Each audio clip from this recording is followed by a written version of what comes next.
오래전에 발간이 된 소설책 하나를 소개하는 것으로 제가 설교를 시작하려고 그럽니다. 예수님이라면 어떻게 하실까라고 하는 소설이 있었습니다. 1896년도에 찰스 쉘더이라고 하는 미국의 소설가가 낸 소설입니다. 1896년이었으니 얼마나 오래된 소설입니까? 전 세계적으로 21개국에서 발간이 되었고요. 5천만 명 이상이 보았다는 이야기가 있습니다.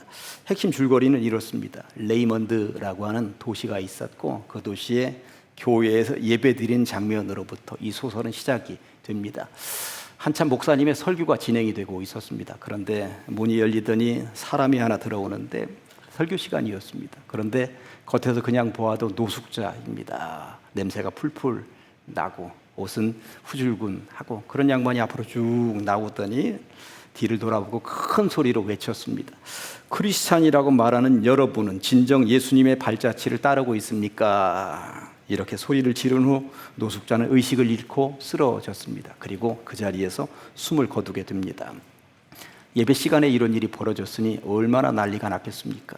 설교하던 목사님도 깜짝 놀랐고 모든 성도님들이 웅성웅성대기 시작을 합니다. 그런데 이 사건을 접하면서 목사님은 이 사건을 통해서 하나님께서 나에게 그리고 우리 교회에 뭔가 던져주는 메시지가 있으시구나 그런 생각을 하면서 묵묵히 묵상을 하시게 되었고 그 다음에 성도들에게 이런 제안을 합니다. 앞으로 1년 동안 어떤 일을 결정하고 행동하기 전에 반드시 예수님이라면 어떻게 하실까? 이렇게 스스로에게 묻고 그 대답대로 행동하도록 합시다.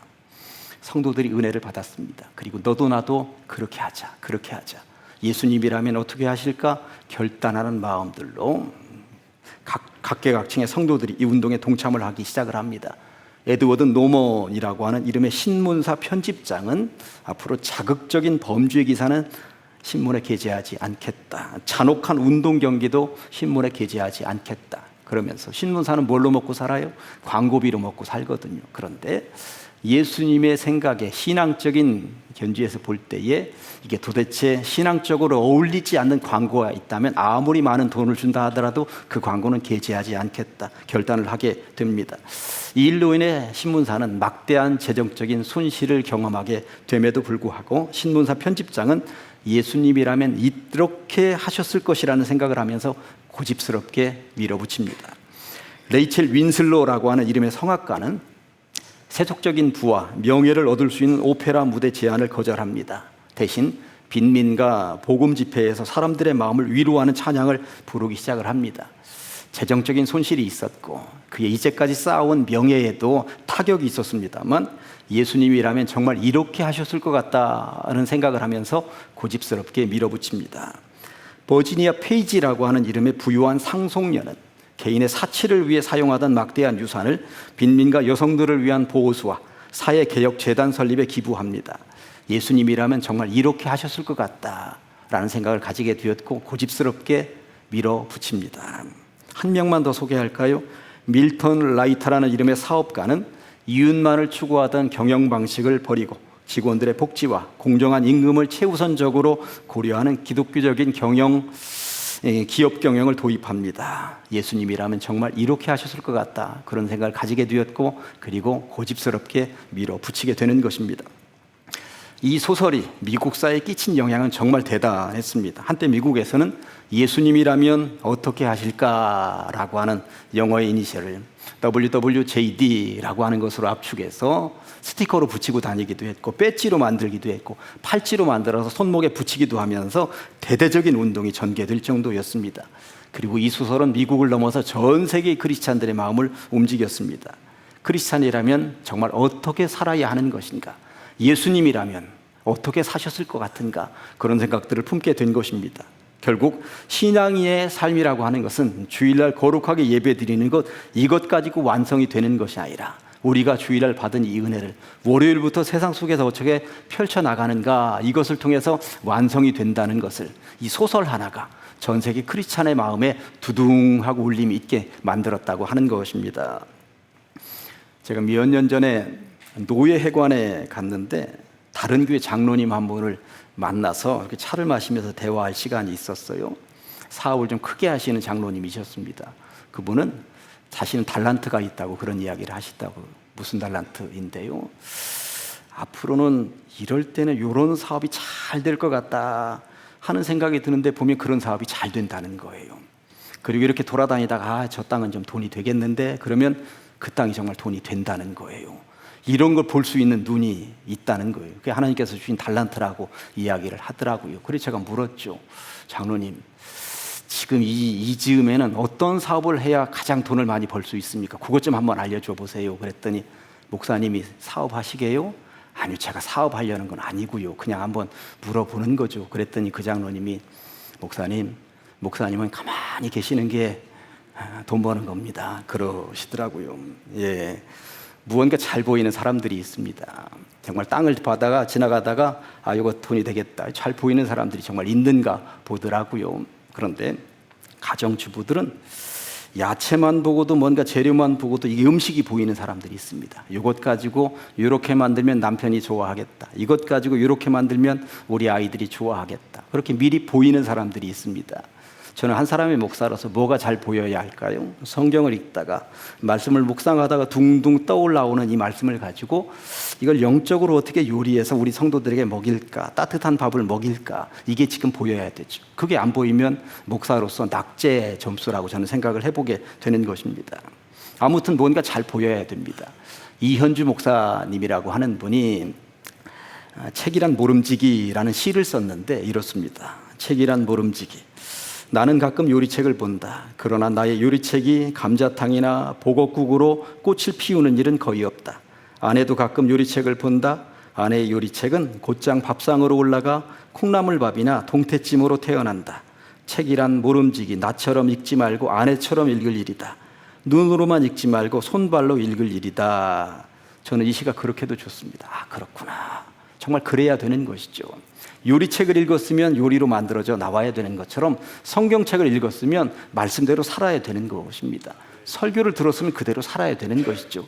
주일날 은혜를 받았으면 주중에 그렇게 살아야 되는 것은 마땅한 일입니다. 예배가 그러해야 된다는 것입니다.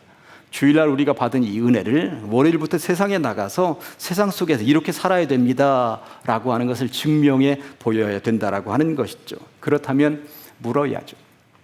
우리가 예수님처럼 산다 그런 생각을 가지게 된다면 정말 예수님은 어떻게 사셨는가 이것을 제대로 알아보아야만 예수님처럼 살아갈 수 있는 교과서를 얻는 것 아니겠습니까? 오늘은 그 이야기를 해보려고 하는 것입니다.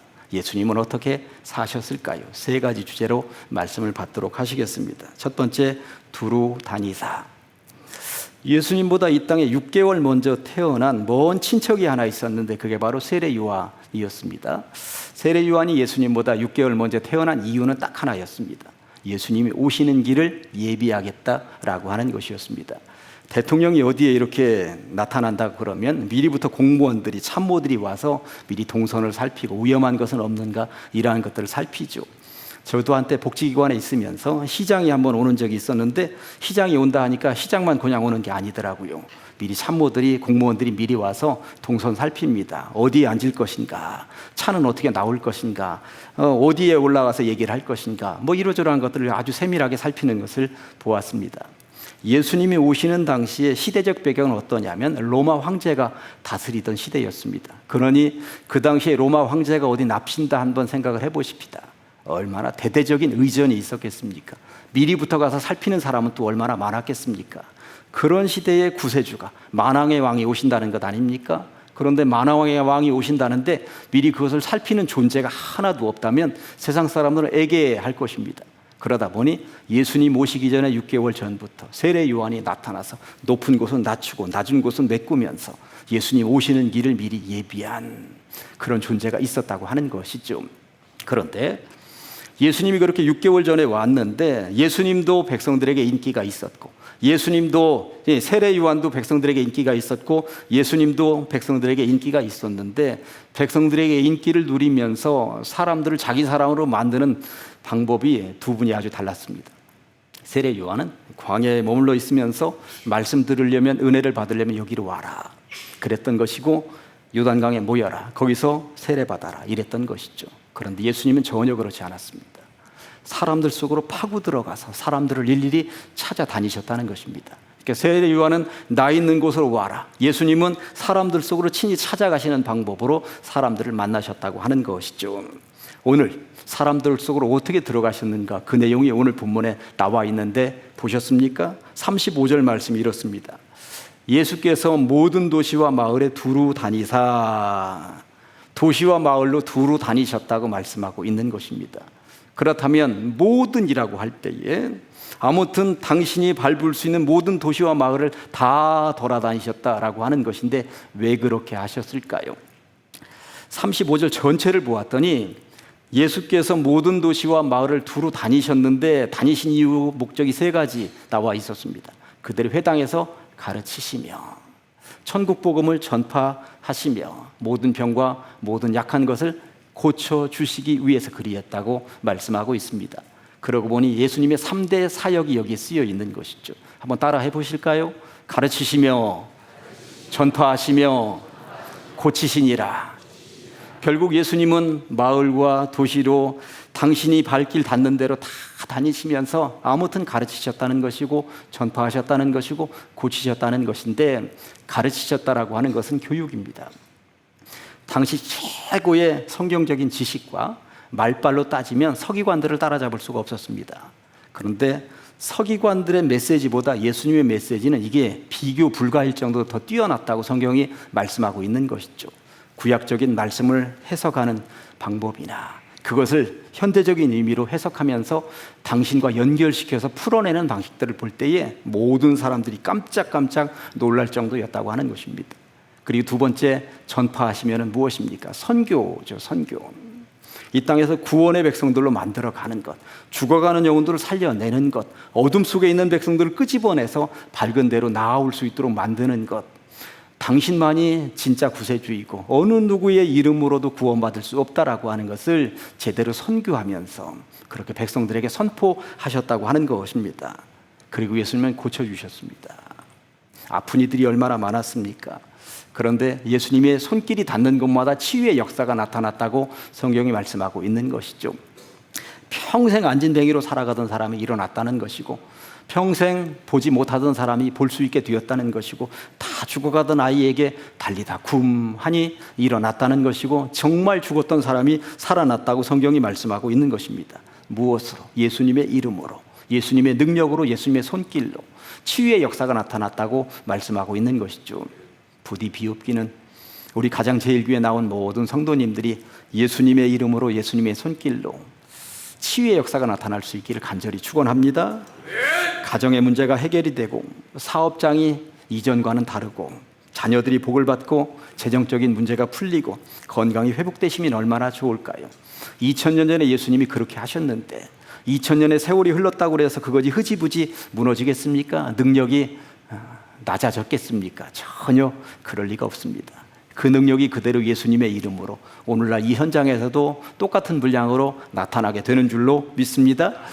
아무튼 예수님은 도시와 마을로 친히 사람을 찾아서 들어가셨습니다. 왜? 가르치시기 위해서, 전파하시기 위해서, 그리고 회복시켜 주시는 치유를 위해서 그렇게 들어가셨다고 말씀하고 있는 것입니다. 두루 다니사. 그렇게 다니셨던 주님은 두 번째 어떻게 되셨는가? 불쌍히 여기시니, 도시와 마을을 두루두루 다니시면서 사람들을 만날 때마다 긍휼의 마음이 자꾸자꾸 일어나셨던 것 같습니다. 36절 보았더니 무리를 보긴 보셨는데 불쌍한 마음이, 저 영혼이 왜 이렇게 불쌍하단 말인가? 왜 이렇게 불쌍했느냐 하면 이는 그들이 목자 없는 양과 같이 고생하며 기진함이라.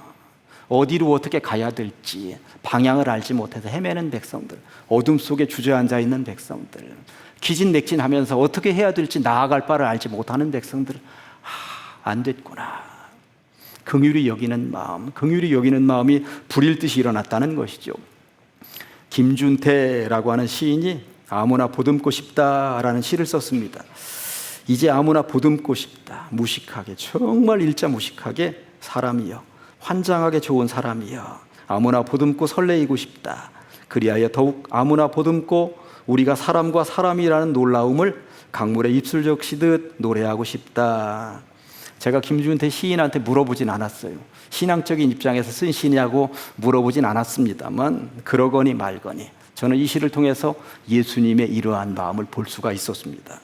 하나님의 형상대로 지음받은 사람이라면 그가 누구이든지 상관하지 않고 끌어안고 보듬으면서 하나님의 형상대로 지음받았다고 하는 것, 그것만이 중요하다는 생각을 가지고 이 놀라운 사실을 일깨워 주면서 그를 긍휼히 여길 수 있는 마음이라면 뭐가 더 필요하겠습니까?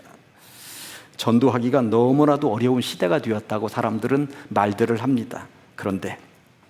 그럼에도 불구하고 우리는 전도해야죠. 그런데 이 전도는 어디서부터 시작이 되는 것인가? 그가 하나님의 형상대로 지음받은 사람이라고 하는 그 인식, 그리고 그가 구원의 백성이 되지 못해서 이리저리 유리방황하면서 기진맥진하고 있다는 것을 불쌍히 여기는 마음이 있다면 여기서부터 전도는 시작이 될 수 있다라고 하는 사실입니다. 예수님이 그렇게 하셨고, 그리고 그 이후에 예수님 위에 모든 백성들이 그렇게 하기를 원하는 예수님의 마음이 있었던 것 아니겠습니까? 아무튼 예수님은 마을과 도시로 돌아다니면서 만나는 사람들마다 불쌍히 여기셨다고, 긍휼히 여기는 마음으로 보듬어 안으셨다고 성경이 말씀하고 있는 것이죠. 유리방황하는 백성들, 어둠 가운데 있는 백성들, 죽어가는 백성들, 영적인 것이 무엇인지도 제대로 알지 못하는 백성들, 그들을 불쌍히 여기면서 그들을 보듬어 안길 원하셨다고 하는 것입니다. 그러면서 주님이 하셨던 세 번째는 일꾼이 적으니, 37절에 보니까 이에 제자들에게 이르시되 추수할 것은 많되 일꾼이 적으니 라고 말씀하고 있습니다. 1700년대에 기독교 역사 가운데 위대한 인물이 하나 있었는데 존 웨슬리, 영국에서 태어났고 사실 감리교를 창시한 이죠. 어느 날 세계 복음화를 위한 전략 회의가 열렸던 모양입니다. 세계 복음화를 위한 전략 회의에 난다긴다 하는 신학자들, 목회자들이 다 모인 거예요. 그 자리에서 존 웨슬리 목사님이 했다는 이야기가 유명합니다. 방법 말입니까? 우리에게 방법이 있다면 그것은 단 하나의 방법밖에 없을 것입니다. 그것은 하나님의 사람입니다. 만약에 하나님 외에는 아무도 두려워하지 않는 사람들, 그리고 죄만을 가장 무서워하는 사람들, 그리고 하나님의 말씀에 사로잡힌 사람들 100명만 저에게 주십시오. 그러면 저는 금년이 다 가기 전에 이 세상을 뒤집어 놓을 것입니다. 결국 하나님의 사람, 함께할 사람, 이것이 필요했던 것이구나. 그래서 예수님도 함께할 사람들을 이렇게 규합했던 것 아닙니까? 예수님 주변에는 12명의 제자들이 있었다는 것이고 70명도 있었다는 것이고, 그것 가지고도 부족해서 일꾼들을 보내주셔서 기도하는 것이 마땅하다고 오늘 말씀하고 있는 것입니다. 하나님 외에는 아무도 두려워하지 않는 사람들, 그 어느 것도 두렵지 않으나 오직 죄만을 가장 무서워하는 사람들, 그리고 하나님의 말씀에 완전히 사로잡힌 사람들, 이런 사람들은 예수님 당시에도 필요했고 1700년대에 존 웨슬리 목사님 같은 영국 땅에도 필요했지만 오늘날 이 땅에도 그대로 필요한 줄로 믿습니다. 그리고 그 일꾼은 누구여야 된다? 우리여야 되는 것이죠. 주님이 부르시는 그 음성을 우리가 들어야 된다고 하는 사실입니다. 말씀을 정리해 보려고 그럽니다. 예수님이라면 어떻게 하실까? 먼저 예수님이 어떤 분이신지 그것을 제대로 알아야 예수님이라면 어떻게 하실까? 이 문제를 풀어갈 수 있는 것이겠습니다. 그래야 예수님처럼 우리도 살아갈 수 있는 것이겠죠. 예수님은 첫째 뭐 어떻게 하셨다고요? 두루 다니셨다고 하는 것입니다. 마을과 도시 속으로 가르치시기 위해서, 전파하시기 위해서, 그리고 회복시켜 주시기 위해서 다니셨다고 하는 것이죠. 그런데 우리도 보니까 얼마나 두루두루 돌아다니는 사람들입니까? 가정으로 두루 다니고, 친구들을 만나러 두루 다니고, 일터에서 사업장에서 두루두루 다니는 사람들입니다.